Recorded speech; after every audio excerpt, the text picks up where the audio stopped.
les personnes sont en train de se battre pour pouvoir battre, entre guillemets, pour essayer d'avoir des dossards, mais malheureusement, nous sommes fermés et on est au complet, on est 2000, je dirais même un petit peu plus, mais on est 2000 et c'est extraordinaire pour nous. Vous vous attendiez à une telle ferveur, notamment cette année-là?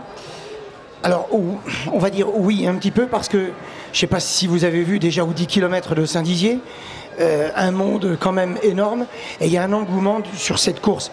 Je dirais, j'aime pas trop employer ce terme, mais je pense qu'il y a un peu de mode. Et voilà, mais la mode, ça passe. Donc, ce qu'on veut essayer de faire, c'est garder nos coureurs. Alors, la mode, là, faut être un peu plus que mode hein, pour un marathon, parce qu'il faut se préparer à 42 km quand même. Non, mais sur le marathon, c'est vrai, l'année dernière, 530 marathoniens. Cette année, nous sommes 760. Donc c'est un beau plateau. C'est votre première année avec autant de monde? Oui, ah oui, oui. L'année a été une année qui a été importante. C'est le lendemain, on va dire, du Covid. L'année qui suivait le Covid, alors là... Les gens voulaient sortir. On a été obligé de bloquer les inscriptions, là aussi, parce qu'on avait des objectifs à ne pas dépasser. Oui, là aussi, parce que les objectifs sont atteints depuis bien 2 semaines pour le marathon solo. Pour le marathon, oui, plus de 2 semaines. Il reste quelques quatuors, C'est les dernières places qui vous restent, parce qu'on rappelle 3 courses, marathon solo, le duo et le quatuor. Et il vous reste combien de places pour le quatuor? 4, 5. C'est très peu. Ah oui, donc il va falloir se dépêcher. En fin de journée, il n'y en a plus. Alors, voilà, c'est ça. Ouais. Justement, est-ce que c'est pas cette organisation, ce lieu, parce que c'est quand même un lieu très agréable, le marathon sur le DER, est-ce que c'est peut-être ça qui fait l'engouement autour de cet événement? Alors, il y a le lieu, déjà, mais je pense que, comme le disait la personne qui est à côté de moi, l'organisation et les bénévoles qui sont là, la qualité de ce qui leur est amené par les bénévoles, hein, pas par nous. Faut pas, mais ce qui est amené, les gens on sont très contents. Et je pense que d'année en année, vous savez, vous arrivez au 18e, et vous avez à gauche le lac tout le temps. Donc c'est peut-être ça qui fait la différence. Et justement, ces belles images, on les a, Antoine, puisqu'on était présent l'année dernière, de journalistes sportifs, c'est glissé parmi les coureurs. Je vous propose de revivre ces images, de voir un petit peu cette arrivée sur le lac et puis ces coureurs qui étaient présents. 7h30, le maire de Saint-Dizier tire un coup de feu. Allez, c'est parti! C'est le départ de la course. Après 5 km dans les rues de la cité Bragarde, les 1800 coureurs et coureuses du marathon du lac du Der prennent la direction du réservoir. À la moitié du parcours, les coureurs sont attendus en musique près de ce ravitaillement tenu par des bénévoles. Je suis en retraite depuis 3 ans, donc je trouve que c'est important de donner de son temps. Et puis en plus, le cadre, il est super, c'est un super événement dans la région, donc voilà. Toujours très contente de participer. Fruits et gâteaux pour un regain d'énergie, car le parcours est loin d'être terminé. 22 km plus loin, Julien Huard est le premier coureur à franchir la ligne d'arrivée après un effort acharné.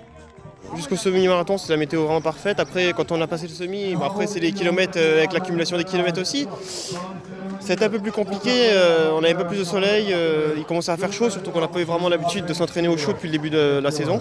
Pendant ces entraînements où nous l'avions rencontré, le Bragard ne cachait déjà pas son ambition de faire moins de 2h30.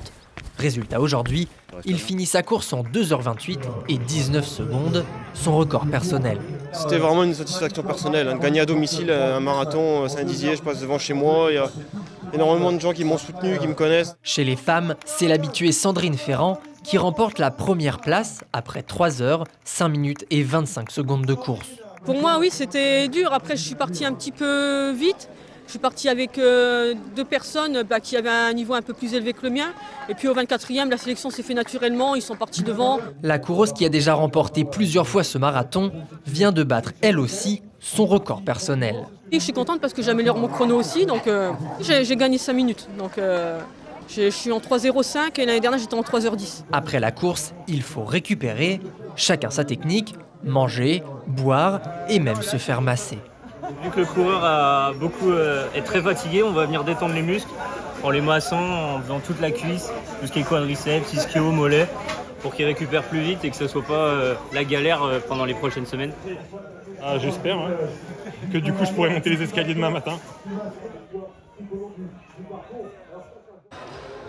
Alors vous venez de me le dire, sur le 10 km puis le marathon, ça fait à peu près 3500 coureurs qui sont à la suite sur ces deux courses. Est-ce que ces événements-là, ça participe à l'attractivité de Saint-Dizier ? Ah ben bien sûr, puis je pense que Saint-Dizier est au niveau de l'attractivité énorme puisqu'ils sont partenaires et vraiment ils participent, ils sont toujours présents. Et donc pour nous c'est important, donc le 10 km, 1400 coureurs, nous on est à 2000, un peu plus de 2000, on est vraiment très contents et on remercie Saint-Dizier et l'agglo de Saint-Dizier. Et justement, vous le disiez, 2000, est-ce que l'année prochaine, vous avez pour projet d'ouvrir un petit peu plus, même si ça impacterait forcément l'organisation, parce que je crois savoir que vous saluez tous les participants, vous-même? Oui, alors, pas que moi, l'équipe du Club Cap d'Air on veut remercier les coureurs d'être venus chez nous. Ça, c'est très important. Il faut qu'on reste familial. Mais pour donner un exemple, je ne sais pas si on montera au-dessus. Là, aujourd'hui, notre parcours est divisé en 4 parties, 5 parties, 10 jusqu'à l'arrivée. Et sur chaque période de 10 km, nos bénévoles mènent 3 tonnes d'eau en bouteille. Et ce qui est quand même très important, 6000, puisque notre eau est en bouteille, 6000 bouteilles d'eau. Donc ça fait quand même des poids et nos bénévoles ont toutes comme moi des têtes grises, donc pour beaucoup. Donc ce serait difficile d'augmenter sans impacter cette organisation derrière, mais j'imagine que vous avez une demande folle. Je pense que si cette année on était resté ouvert, 2005 on aurait atteint sans problème. En termes de, tout à l'heure vous disiez monsieur Messan sur finalement les bénévoles très importants pour vous aussi, l'association Cap d'Air et tous les bénévoles qui sont là justement pour ce jour J, un jour de course, c'est énorme, c'est un chiffre pour le jour de l'épreuve, pour nous 210. 210, ouais, 210. Avec on a la chance, on ne les cherche pas. On est content, hein, on met un petit mot, mais les gens, hier, j'étais ici, un bénévole est venu me voir en me disant j'aimerais bien participer, est-ce que je peux ? Et voilà, il participera à l'épreuve. Oui. Et dedans, il faut le rappeler, hein, des médecins, des kinés et bien sûr un encadrement qui est là pour la logistique. Hein, vous le dites parce que 6 tonnes d'eau à apporter, il faut aussi le faire. Gérer. Quand certains courent, d'autres font la muscu avec les bouteilles d'eau.